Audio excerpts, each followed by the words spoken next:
Ahora sí, Marinur. Ok. Listo. No leas este capítulo, las limitaciones del no lo haré. Sucedió en 1985 y el escenario del crimen fue un laboratorio de psicología de la Universidad de Trinidad, una pequeña universidad de San Antonio, Texas. Ay, vea usted. 17 universitarios no podían sacarse de la cabeza un pensamiento tentador. Sabían que estaba mal hecho, que no deberían estar pensando en él, pero era de lo más cautivador. Cada vez que intentaban pensar en otra cosa, el pensamiento les venía a la mente. No podían dejar de pensar en osos blancos. Los estudiantes de esta universidad raras veces pensaban en osos blancos. Lo que acaparaba su atención era el sexo, los exámenes y el chasco que se llevaron con la nueva Coca-Cola. Pero en esos momentos no podían evitar pensar en ellos y todo por haberles ordenado. Durante los 5 minutos siguientes, no intentéis pensar en osos blancos. Eran los primeros participantes de una serie de estudios realizados por Daniel Wegner, en la actualidad profesor de psicología de la Universidad de Harvard. Al principio de su carrera, Wegner había leído por casualidad una historia sobre León Tolstoy. El novelista ruso contaba que su hermano mayor le había dicho que se quedara sentado en un rincón hasta que dejara de pensar en un oso blanco. Cuando su hermano volvió mucho más tarde, vio que Tolstoy seguía en el rincón, paralizado por no conseguir dejar de pensar en el oso blanco. A Wagner la historia le pareció de lo más desconcertante y se formuló esta pregunta: ¿por qué no podemos controlar nuestros pensamientos? Wagner montó un estudio casi idéntico al escenario de la prueba de control mental del joven Tolstoy y les pidió a los participantes que pensaran en lo que quisieran, salvo en un oso blanco. La siguiente transcripción parcial de una mujer pensando en voz alta revela lo mucho que le costó a la mayoría. Estoy intentando pensar en 1 millón de cosas para no pensar en el oso blanco, pero este pensamiento me sigue viniendo a la mente una y otra vez. Así que, no te distraigas, mira esa pared marrón. Es como si cada vez que intento no pensar en un oso blanco, siguiera pensando en él. Esta lucha siguió con unas pocas variaciones durante 15 minutos. No poder dejar de pensar en osos blancos tal vez no te parezca la mayor derrota del mundo. Eso es bueno. Pero como veremos, el problema con las prohibiciones se extiende a cualquier pensamiento que intentemos ahuyentar de la mente. La última investigación sobre la ansiedad, la depresión, la dieta y las adicciones lo confirman. La fuerza del no lo haré nos falla de manera lamentable cuando la aplicamos al mundo interior de los pensamientos y sentimientos. Conforme nos vayamos adentrando en este mundo interior, descubriremos que necesitamos una nueva definición del autocontrol que nos deje espacio para perderlo. Lo irónico del caso. Wegner repitió este experimento mental del oso blanco con otros estudiantes y cuando también se obsesionaron con osos, les prohibió pensar en nada más. Cada vez el mero hecho de intentar no pensar en algo les producía un paradójico efecto. Les venía más a la cabeza que cuando no intentaban controlar sus pensamientos, e incluso más aún que cuando intentaban pensar en ello. El efecto era más fuerte todavía cuando los participantes estaban estresados, cansados o distraídos. Wegner apodó a este efecto rebote irónico. Apartas un pensamiento de tu mente y ¡boom!, regresa como un boomerang. El rebote irónico explica muchas frustraciones modernas. El insomne que cuando más intenta dormir, más se desvela. El que para adelgazar elimina los hidratos de carbono de su dieta y descubre que no deja de pensar en el pan de molde o en bollos rellenos de nata. Qué rico. El preocupado al que pese a intentar no pensar en lo que le inquieta, no cesan de venirle a la cabeza posibles desastres. Wegner ha demostrado incluso que intentar no pensar en la persona de la que te has enamorado aumenta las posibilidades de soñar con ella más que si fantaseas adrede con tu bombón. Este hecho contribuye al efecto Romeo y Julieta, la conocida tendencia psicológica a enamorarse locamente cuando una relación sentimental está prohibida. Wegner ha encontrado evidencias de los efectos irónicos de intentar reprimir cualquier instinto. El candidato a un puesto de trabajo que se desvive por causar buena impresión tiene más probabilidades de hacer lo que al entrevistador le horroriza. Al orador que procura ser políticamente correcto le viene a la cabeza, paradójicamente, cualquier estereotipo ofensivo. Ay, ¿qué se hizo?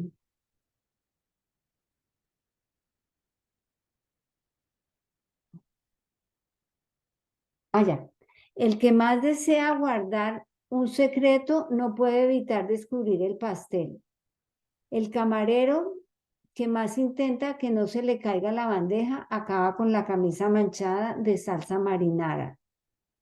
Wegner incluso, en un gesto de generosidad, lo atribuye a los efectos irónicos cuando los científicos descubren que los hombres más homofóbicos son los que tienen erecciones más potentes al ver una película porno de homosexuales. ¿Por qué la represión de los pensamientos no funciona? Perdón, no. ¿Por qué la represión de los pensamientos no funciona? ¿Por qué el intento de ahuyentar un pensamiento o emoción produce el efecto contrario? Wegner instruye que tiene que ver con cómo el cerebro maneja la orden de no pensar en algo. Divide la tarea en dos partes, ejecutadas por dos distintos sistemas del cerebro. Una parte de la mente se ocupa de dirigir la atención hacia cualquier cosa que no sea el pensamiento prohibido. Es como la mujer del primer estudio de Wegner que intentaba no pensar en él. Listo, Marinora, hasta ahí. Muchísimas gracias. Con gusto. Lucy, tía Lucy, ¿estás por ahí?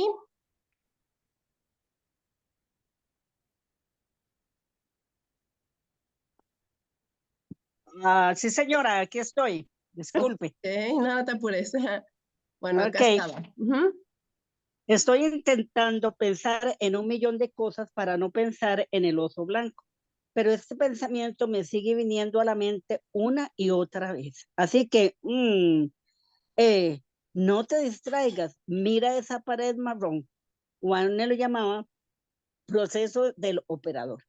El operador depende del sistema de autocontrol del cerebro y como todas las formas de laborioso autocontrol, requiere una buena cantidad de recursos mentales y de energía.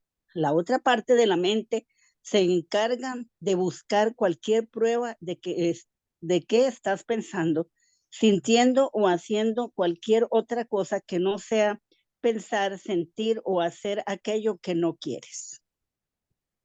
Es como la joven que afirma, pero este pensamiento me sigue viniendo a la mente una y otra vez. Cada vez que intento no pensar en un oso blanco, sigo pensando en él. Juan le llama a este el proceso monitor. A diferencia del operador, el monitor funciona automáticamente y sin demasiado esfuerzo mental. El monitor está más bien relacionado con el sistema automático de detención de amenazas del cerebro. De entrada suena bien, autocontrol automático, hasta que descubrimos lo crucial que es la cooperación entre el operador y el monitor. Si el operador pierde fuerza por cualquier razón, el monitor se convierte en la pesadilla del autocontrol. En circunstancias normales, el operador y el monitor trabajan en paralelo. Pongamos que te diriges al supermercado decidido a no dejarte tentar por el pasillo de los tentapiés, mientras el operador intenta centrarse, planear y controlar tu conducta.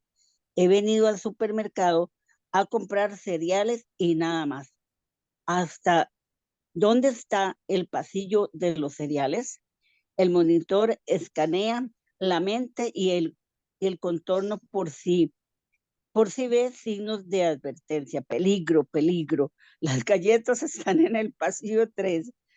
Te encantan las galletas, galletas, galletas. Sí, tus recursos mentales están en buena forma. El operador hace buen uso de la historia del monitor. Cuando el monitor te señala lo posible, tentación o los pensamientos problemáticos, el operador toma el mando para dirigirte hacia sus metas y evitarte problemas. Pero si tus recursos mentales están en la baja forma, ya sea por la distracción,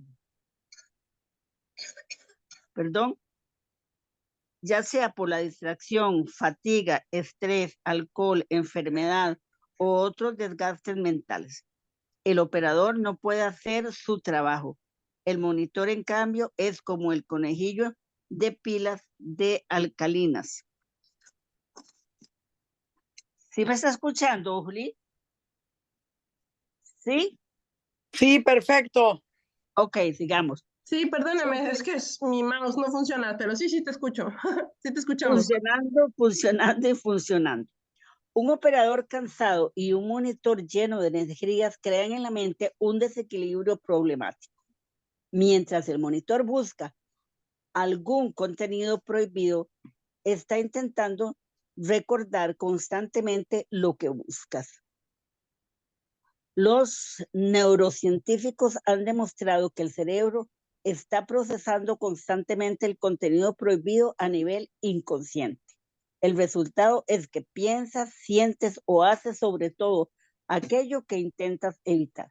Tan pronto como pasas por el pasillo de los tentapiés del supermercado, el monitor recuerda la meta de no comprar galletas y te llena la mente de galletas, galletas y más galletas.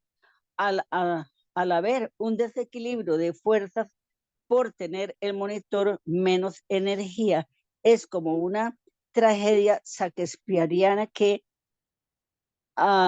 acontece en tu propio cerebro. Cuando intentas evitar tu rutina, el monitor te conduce directo a ella. Si pienso en ello, debe de ser cierto. Intenta no pensar en algo, garantiza que no se aleje de tu mente, lo cual nos lleva a un segundo problema. Cuando intentas apartar un pensamiento de la mente y vuelve una y otra vez, tiendes más a creer que eso debe ser cierto. ¿Por qué? Si no deja de aflorar. Confiamos en que nuestros pensamientos son una fuente importante de información.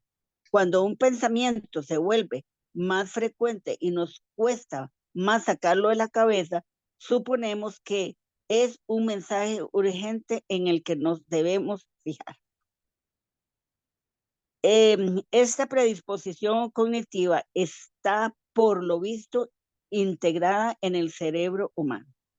Estimamos lo probable o lo cierto que es algo por la facilidad con lo que nos viene a la cabeza, lo cual puede tener consecuencias preocupantes cuando intentamos apartar una preocupación o un deseo de la mente. Por ejemplo, ¿cómo es fácil recordar noticias sobre aviones que se estrellan, sobre todo cuando entregamos la tarjeta de embarque que nos da miedo volar? Tenemos a sobreestimar la probabilidad de que nuestro avión se estrelle. El riesgo es en realidad de 1 entre 14 millones, pero la mayoría de la gente cree que es más alto que morir de nefritis o de septicemia, 2 de los 10 mayores causas de muerte en los Estados Unidos, pero estas enfermedades no nos vienen en cambio fácilmente a la cabeza. Cualquier miedo o deseo que intentes apartar de la mente se vuelve más convincente e imperioso. Wagner, el psicólogo que descubrió el rebote irónico, recibió una vez la llamada de una estudiante muy alterada que no podía dejar de pensar en el suicidio. Esta idea no dejaba de acosarla y estaba convencida de querer en el fondo quitarse la vida. De lo contrario, ¿por qué no se podía sacar la idea de la cabeza? Llamó a Wagner, tal vez el único psicólogo que conocía para que le echara un cable. Hay que tener en cuenta que Wagner es un psicólogo científico y no un psicoterapeuta. No se ha formado para persuadir a alguien de que no se arroje al vacío, ni para atravesarse en los pantanosos recovecos de las mentes ajenas. Así que le habló de lo que él sabía, osos blancos. Le contó sus experiencias y le explicó que en cuanto más intentara apartar el pensamiento de la mente, más intenta aflorar a la conciencia. Pero esto no significa que el pensamiento sea cierto o importante. La estudiante se sintió aliviada al comprender que su fuerte reacción al pensamiento del suicidio era lo que le había identificado, pero que esto no significaba que quisiera suicidarse.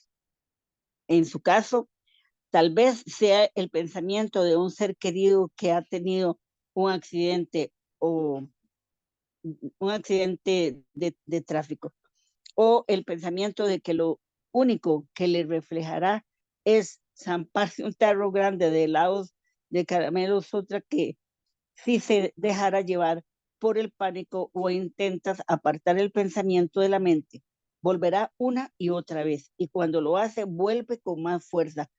¿Cómo intentamos no pensar en él? Su recurrencia nos parece incluso más significativo.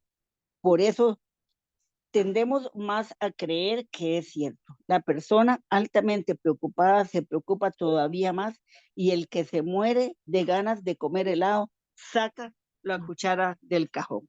Muy bien, tía Lucy. Hasta ahí. Ok, con mucho gusto. Muchas Para gracias, tía servirle. Lucy. Que sigas mejor. Un abrazo. Gracias. Marisol, ¿estás por ahí? Aquí estoy, Lista. Aquí empezamos desde bajo el microscopio. bajo el microscopio. Investiga el rebote irónico. ¿Hay algo en lo que intentes no pensar? Si es así, analiza la teoría del rebote irónico. ¿Funciona la represión del pensamiento o intentar apartar un pensamiento de tu mente? ¿Lo va a volver con más fuerza? Sí. Le vas a dar al monitor el trabajo de monitorizar al monitor. Evita el rebote irónico. ¿Cómo puedes resolver este desconcertante dilema? Werner sugiere un antídoto para el rebote irónico, que es en sí irónico. Deja de intentarlo. Cuando dejas de intentar controlar los pensamientos y las emociones indeseadas, dejan de controlarte a ti. Los estudios sobre la activación cerebral confirman que en cuanto les des a los participantes permiso para expresar un pensamiento que intentan reprimir, este pensamiento pierde protagonismo e irrumpe menos en la mente. Paradójicamente, permitirte pensar en un pensamiento reduce la posibilidad de pensar en él. Esta solución es por lo visto muy útil en una gran variedad de experiencias interiores. El deseo de pensar en lo que piensas y de sentir lo que sientes sin tener que pensar que es cierto y sin sentirte obligado a dejarte llevar por ello, es una estrategia eficaz para tratar la ansiedad, la depresión, el hambre compulsiva y las adicciones.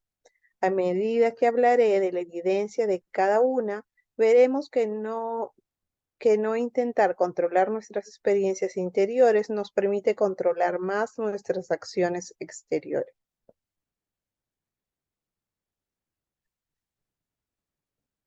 No quiero sentirme así. Intentar no pensar en pensamientos tristes nos puede deprimir. No es tan exagerado como parece. Los estudios revelan que cuando más intentamos reprimir los pensamientos negativos, más tendemos a deprimirnos. Cuanto más intenta reprimir un deprimido sus tortuosos pensamientos, más deprimido se siente. Uno de los primeros experimentos de Werner sobre la represión de los pensamientos demostró este efecto incluso en sujetos totalmente sanos. Les pidió que pensaran en lo peor que les había ocurrido o que no pensaran en esas cosas. Cuando los participantes estaban estresados o distraídos, intentar no pensar en pensamientos tristes los entristecía más que cuando intentaban sentirse tristes.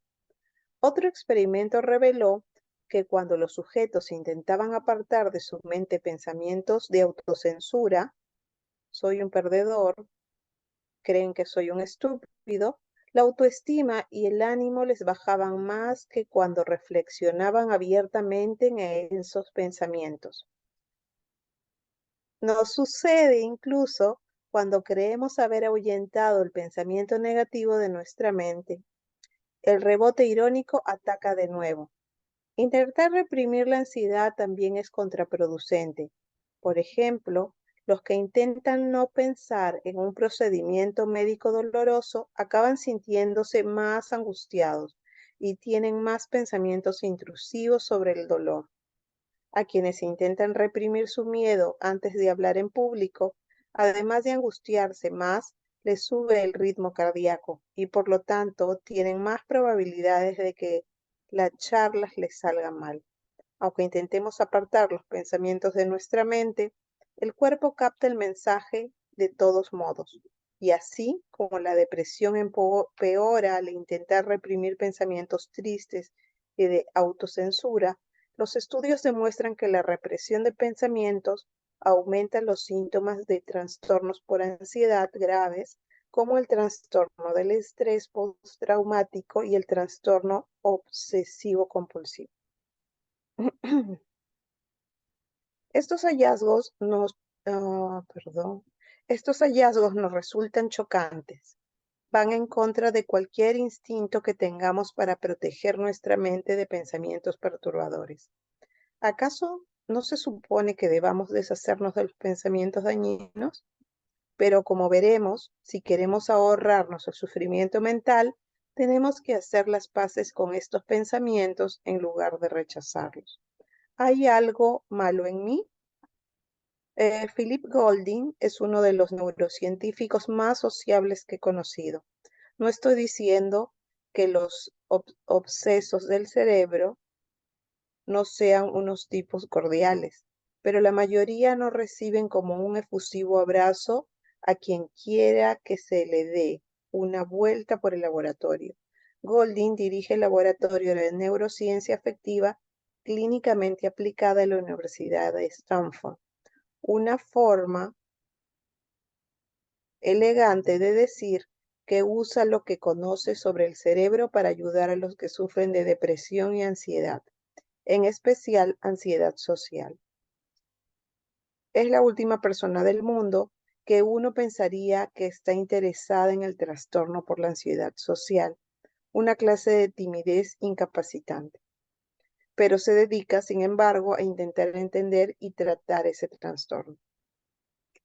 Los que participan en sus estudios no se ponen simplemente un poco nerviosos en situaciones sociales, sino que solo de pensar en hablar con un desconocido ya les puede dar un ataque de pánico. ¿Has soñado alguna vez que de pronto descubres que estás desnudo y todo el mundo te señala con el dedo riéndote de ti? Quienes padecen el trastorno por ansiedad social viven esta pesadilla todo el tiempo. Constantemente tienen miedo a hacer el ridículo o a ser juzgados por los demás. Y normalmente ellos mismos son los peores críticos. A menudo sufren de depresión. La mayoría evitan cualquier situación desde fiestas hasta multitudes y hablar en público. porque les genera ansiedad e inseguridades. Por eso su vida se va empequeñeciendo cada vez más e incluso se pueden agobiar muchísimo con cosas que son para el resto de los mortales de lo más normales, como reuniones laborales y llamadas telefónicas. Golding estudia qué le ocurre al cerebro de los que sufren ansiedad cuando se preocupan. Ha descubierto que las personas con ansiedad social controlan peor sus pensamientos que el resto, y esto se refleja en su cerebro. Cuando se enfrentan en una preocupación, por ejemplo, se imaginan que las critican. El centro del estrés reacciona con desmesura. Cuando Golding les pide que piensen en otra cosa, el sistema de control de la atención no se activa lo suficiente. Según la teoría del control de pensamiento de Werner, es como si el operador estuviera exhausto y no pudieran dejar de pensar en lo que les preocupa. Este hecho explicaría por qué los que tienen este trastorno están tan consumidos por sus propios miedos. Los intentos de apartar estos pensamientos de su mente no les sirven para nada. La terapia tradicional para el trastorno por ansiedad social se centra en superar pensamientos conflictivos como ¿hay algo malo en mí? Para que la ansiedad desaparezca. Pero este modo solo tiene sentido si creemos que... Muchas gracias, Marisol. Ay, Dios. Muchas gracias. De nada, Andy, encantada. ¿estás por ahí? Aquí ando. Ok.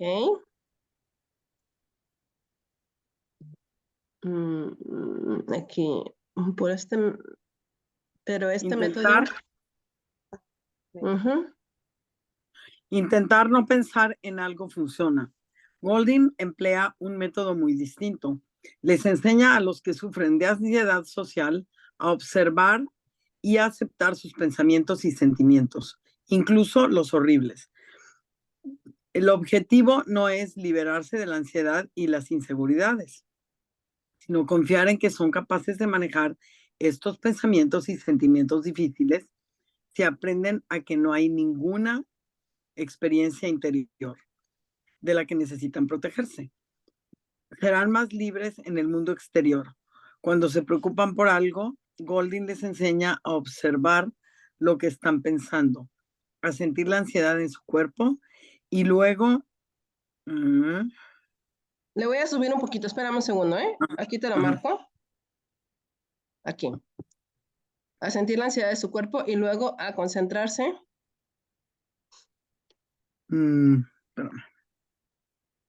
Ya. En la respiración. Si la ansiedad persiste, les anima a imaginarse sus pensamientos y emociones disipándose con la respiración. Les enseña que si no luchan contra la ansiedad, esta se acabará extinguiendo. En su calidad de neurocientífico, a Golding le interesa sobre todo cómo este método puede cambiar el cerebro antes y después de las intervenciones. Produce a los aquejados de ansiedad en una máquina de resonancia magnética para observarles el cerebro mientras están preocupados. Estas sesiones de escaneado cerebral pueden producirle ansiedad y claustrofobia incluso al tipo más tranquilo del mundo. A los pacientes se les hace acostar inmovilizados en una mesa que se desliza dentro del aparato, con la cabeza del interior, en el interior del túnel. Tienen que morder una cera dental para evitar mover la cabeza o hablar. La máquina emite un ruido regular cambiante como el de un martillo neumático. Y por si eso fuera poco, Golding les pide que piensen en distintas frases sobre sí mismos, que aparece en una pantalla situada frente a su rostro. No me gusta como soy. Todos me ven como un bicho raro. Hay algo malo en mí. Mientras que piensan estas frases, Golding observa la actividad en las dos regiones del cerebro. Una red neural asociada con la comprensión lectora que revela la profundidad con la que el paciente reflexiona en cada frase, y el área del estrés, que refleja el grado de pánico provocado por la reflexión. Cuando comparó los escanogramas de cuando comparó los escanogramas de cada paciente antes y después del adiestramiento mental recibido, descubrió un desconcertante cambio. Después de la intervención había mucha más actividad en la red neural asociada con el procesamiento de la información visual. Los pacientes C fijaban más en las afirmaciones de autocensura que antes de recibir el adiestramiento mental. Este cambio le parecería a la mayoría de la gente un estrepitoso fracaso, salvo por un detalle. La actividad del centro del estrés también había disminuido. Aunque se fijaran en sus pensamientos negativos, les disgustaban menos. Este cambio en el cerebro era muy positivo en la vida cotidiana. Después de la intervención, se sintieron menos ansiosos en general y pasaban menos tiempo autocensurándose y preocupándose. Cuando dejaron de rechazar sus pensamientos y emociones, se liberaron de ellos. Experimento con la fuerza de voluntad, siente lo que estés sintiendo, pero no te creas todo lo que piensas. Cuando te venga en la mente un pensamiento desagradable, prueba la técnica de Goldin, que Goldin enseña a sus pacientes. En lugar de intentar evadirte del pensamiento, obsérvalo a menudo. Los pensamientos más horribles te resultan familiares. En la misma preocupación, la misma autocensura, el mismo recuerdo, y si algo sale mal, no puedo creer que hiciera eso. Soy un estúpido. Ojalá no hubiera ocurrido. ¿Qué podría haber hecho para evitarlo? Estos pensamientos parecen emerger de la nada como una canción que no puedes sacarte de la cabeza y te resulta imposible dejar de pensar en ellos. Observa si el pensamiento desagradable es una cantinela antigua y conocida.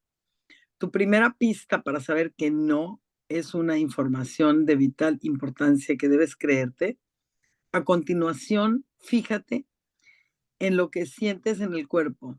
Advierte si hay alguna tensión presente o un cambio en el ritmo cardíaco o en la respiración. Observa si lo sientes en la barriga, en el pecho, en la garganta o en alguna otra parte del cuerpo.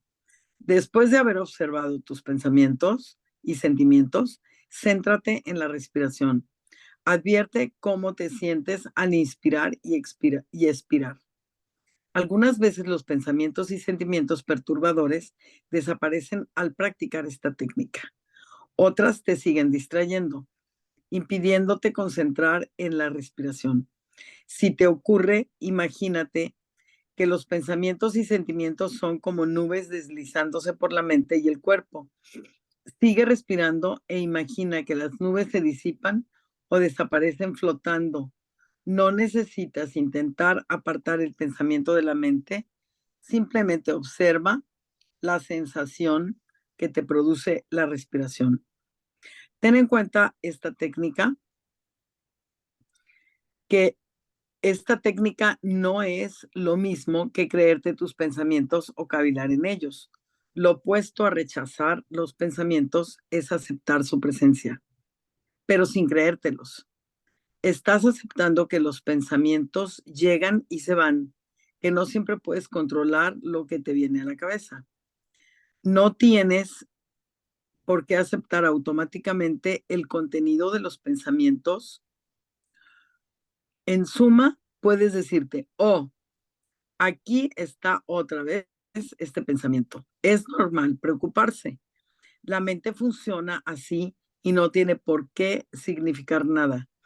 No te dices, oh, supongo que eso es cierto. Soy una persona horrible. Me van a pasar cosas horribles y supongo que debo aceptarlo. utiliza la misma técnica con cualquier pensamiento fortuito o emoción desagradable, como la ira, los celos, la ansiedad o la vergüenza. Después de aplicar esta técnica varias veces, varias veces compara los resultados con los obtenidos cuando intentas rechazar pensamientos o emociones desagradables.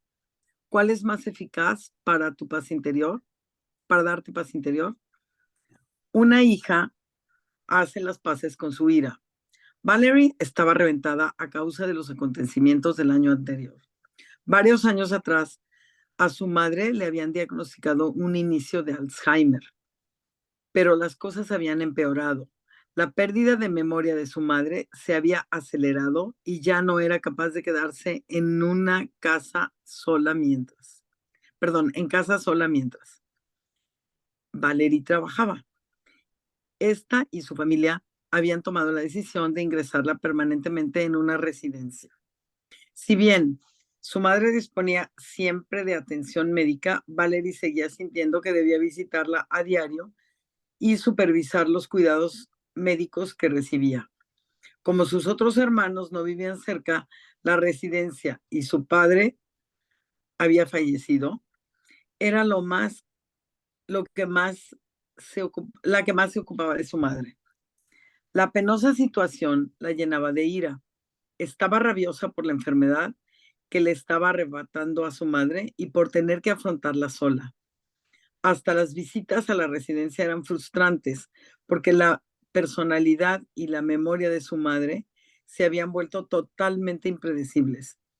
Y por si esto fuera poco, se sentía culpable por estar enojado, para enfrentarse a lo agatada, enojada y culpable que se sentía.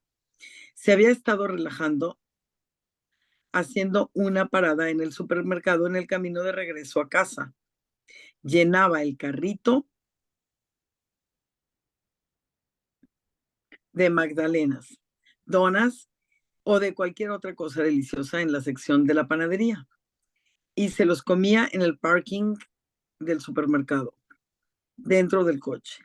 Se había estado diciendo que era lo mínimo que se merecía por lo que le estaba pasando, pero en realidad lo que intentaba era olvidarse de sus sentimientos antes de volver a casa.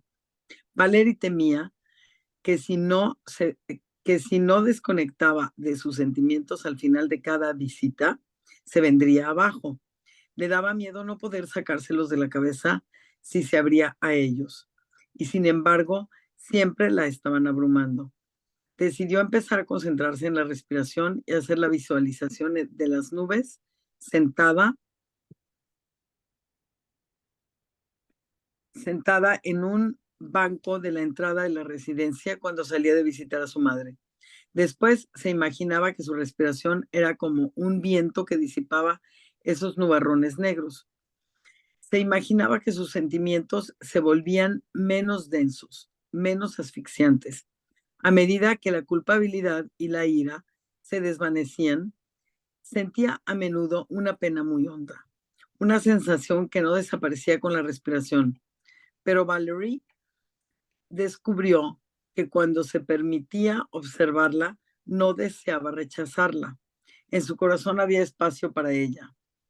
Con el paso del tiempo, el ritual de hacer una parada en el supermercado dejó de atraerla y lo cambió por el deseo de percibir momento a momento cualquier cosa que estuviera sintiendo a lo largo del día. También decidió hacer lo mismo cuando visitaba a su madre, permitiéndose sentir la frustración en lugar de prohibirse enojarse con su madre. La situación no cambió, pero dejó de estresarla tanto. Cuando no intentaba deshacerse de sus sentimientos, podía cuidar mejor tanto de su madre como de sí misma. Intentar evitar sentimientos indeseados lleva a menudo a una conducta autodestructiva. Tanto que si trata de una persona que todo lo deja para más tarde y que intenta evadirse de la ansiedad, como de un bebedor que intenta evadirse de la soledad. para vencer tu propio desafío, observa si hay alguna sensación de la que intentas evadir. ¿Qué pasaría si te permitieras sentirla valiéndote de la respiración y de la visualización de las nubes? Listo, hasta ahí, Andy. Hasta ahí vamos a llegar hoy. Es como la mitad del capítulo, más o menos. Ok. Muchas gracias por su ayuda, muchachas. ¿Alguien quiere comentar algo acerca del capítulo? Bueno, de la mitad del capítulo. Yo creo que sí pasa eso de que cuando no quieres pensar en algo, es como cuando te dicen, estás sentada a la mesa y está tu amiga enfrente, no vayas a voltear, pero la señora de atrás y tú ya volteaste. O sea, es impresionante eso, cómo funciona la mente y cómo nos hacemos trucos. Entonces, eso me acaba de dar una gran idea de estar pensando en comida para que sea al revés. O sea, lo podemos usar a nuestro favor, definitivamente. Ujú. Entonces, eso me encantó. Eso me encantó oír. Yo no Ok. sabía, o sea, es raro que yo sueñe. Y todo el mundo dice que sí soñamos, pero no nos acordamos. Y van varias veces que me sueño que estoy desnuda en un funeral. Sufro todo el sueño porque me veo desnuda y luego mi mamá voltea y me ve, mijita, no te pusiste ropa, y yo, ay, se me olvidó, o sea, pero y que me voy a recibir la comunión y que todo el mundo me ve encuerada. Y yo sufro. Después percaté que me quedaba dormida, me daba calor y me quitaba la pijama dormida. Y dije yo, bueno, me duermo y me encuero dormida.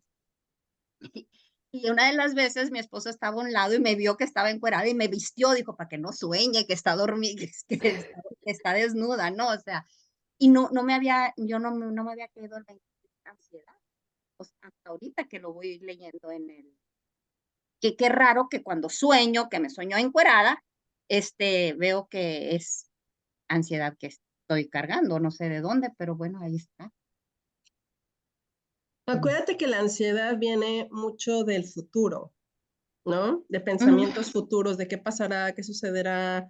Pero nunca había hecho la relación, digo, sí, nunca sueño, nunca me acuerdo lo que sueño, y cuando tengo las pesadillas es que estoy bichi, decimos en Sinaloa, encuerada delante de la gente en funerales, pues cómo, o sea.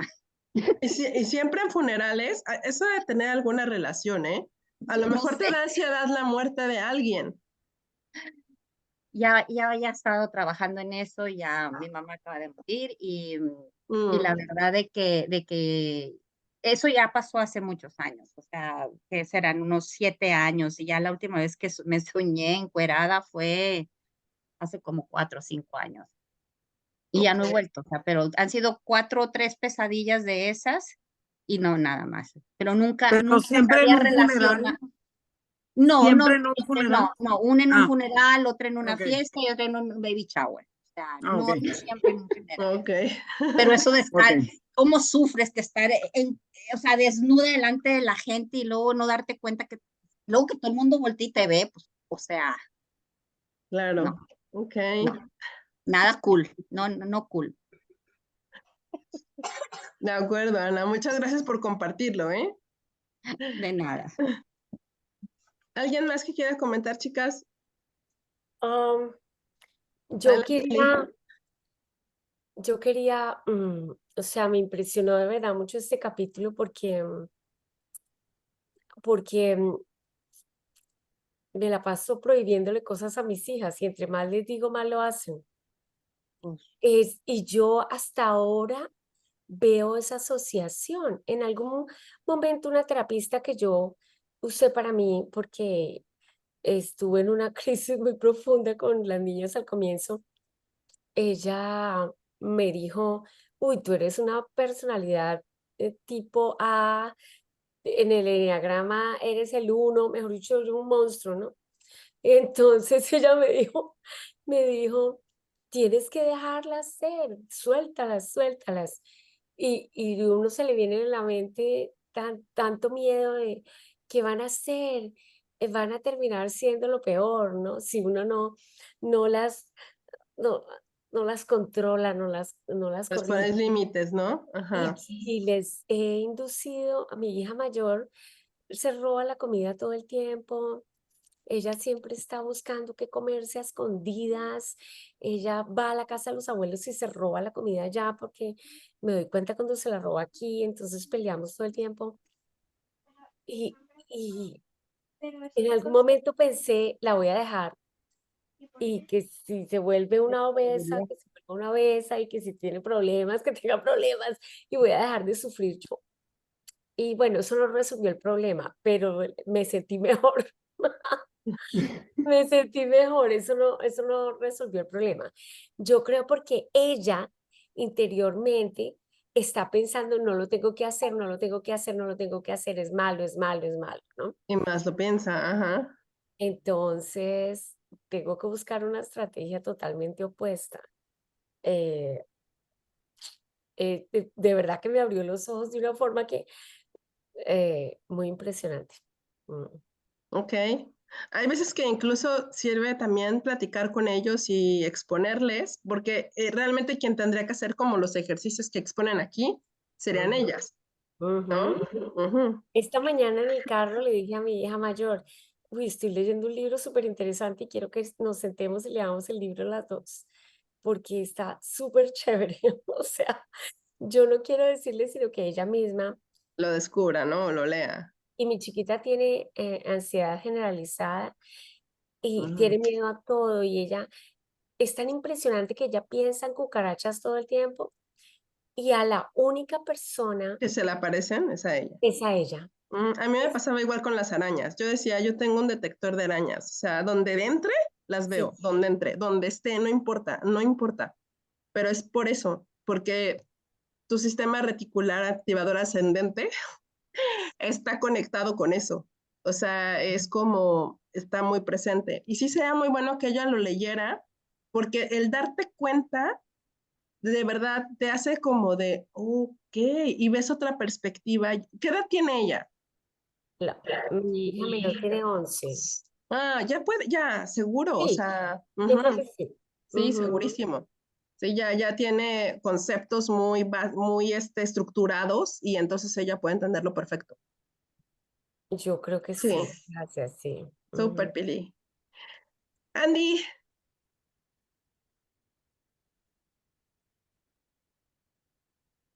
Puede Pili. ser como cuando, por ejemplo, a mí me pasa que voy y me pruebo ropa y no me queda.